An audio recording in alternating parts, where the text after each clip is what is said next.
అనంతేంటి అంత కంగారు పడిపోతున్నాడు? అవును, వాడి కంగారు చూస్తుంటే నాకేదో అనుమానంగా ఉంది. అదేంటో మనం తెలుసుకోవాలి ఫణి.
సుందరి,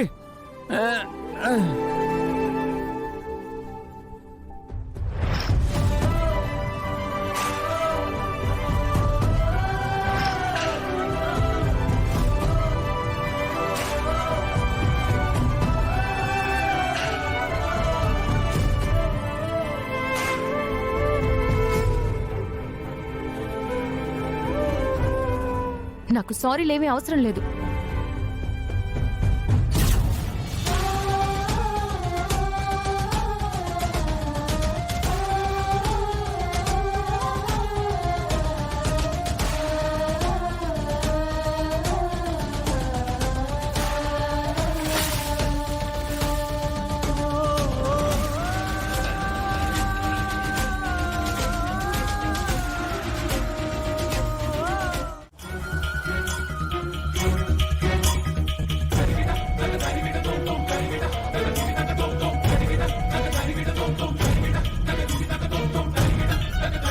ఏంటి గాయత్రి అలా చూస్తున్నావు?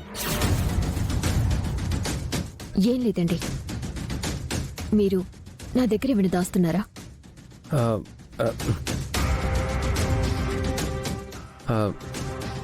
నేను నీ దగ్గర దాచడం ఏంటి గాయత్రి?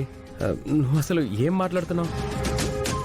ఏం లేదండి, ఇందాక మా అమ్మ మా నాన్నని యాక్సిడెంట్లో చంపేసిన దుర్మార్గుడి గురించి, అతని వివరాల గురించి చెప్తుంటే మీరు చాలా కంగారు పడ్డారు.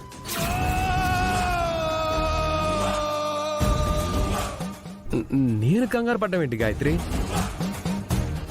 నేను మిమ్మల్ని క్లియర్ గా అబ్జర్వ్ చేసి మాట్లాడుతున్నాను. మీరు మా అమ్మ చెప్తున్నప్పుడు కంగారు పడ్డారు. ఆ తర్వాత మా అమ్మని ఆ టాపిక్ మాట్లాడకుండా డైవర్ట్ చేశారు. నన్ను తీసుకుని వచ్చేశారు. ఇదంతా ఎందుకు చేశారు?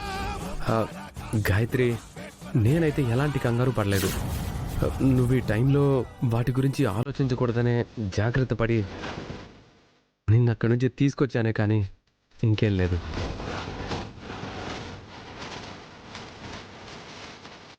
అంతే కదండి. ఏమన్నా ఉంటే నీకు చెప్పకుండా ఉంటానా?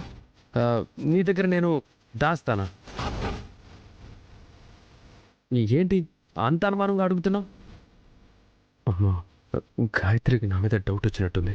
ఇక నేను చాలా జాగ్రత్తగా ఉండాలి. గాయత్రి, నువ్వు ఎక్కువ ఆలోచించుకో. నాకు చిన్న పనుంది, నేను ఇప్పుడే వస్తాను.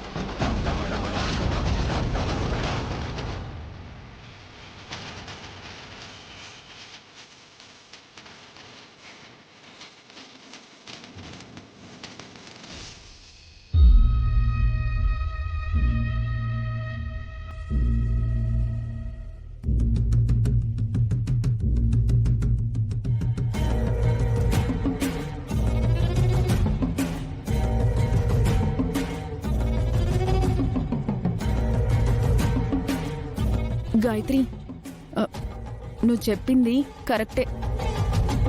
అనంత్ గారిని అడిగిన ప్రతిదీ కరెక్టే. నాకు తెలిసి అనంత్ గారు ఏదో దాస్తున్నారనిపిస్తుంది. లేకపోతే అంత కంగారు ఎందుకు పడతారు? ఏంటి గాయత్రి అలా చూస్తున్నావు? నీకు అనంత్ గారి మీద అనుమానం రావట్లేదా? చూస్తుంటే ఈ ఇంట్లో నీ నుండి ఏం చేయగలను? నువ్వేం చేయగలవు? నీ చేతిలో ఆస్తి లేదు, ఎండి పోస్ట్ కూడా లేదు, బిజినెస్ లేవు. మనం చేతగాని దద్దమ్మల్లాగా కూర్చోవడం తప్పించి ఇంకేం చేయగలం? త్రిపుర అడ్డుపుల్ల వేయకపోతే ఇప్పటికీ నా చేతుల్లో బిజినెస్లు, ఈ ఆస్తులన్నీ ఉండేవి. అప్పుడు ఆ త్రిపుర అడ్డంకులు వేసింది, తర్వాత ఆ అనంతు నీ దారిలోకి అడ్డొచ్చాడు. కానీ మనం ఎవ్వరినీ ఏమీ చేయట్లేదు. లేదు రోజీ, ఆ అనంత అడ్డు తొలగించుకునేందుకు మంచి ప్లాన్ ఒకటి వేశాను. ఏంటది?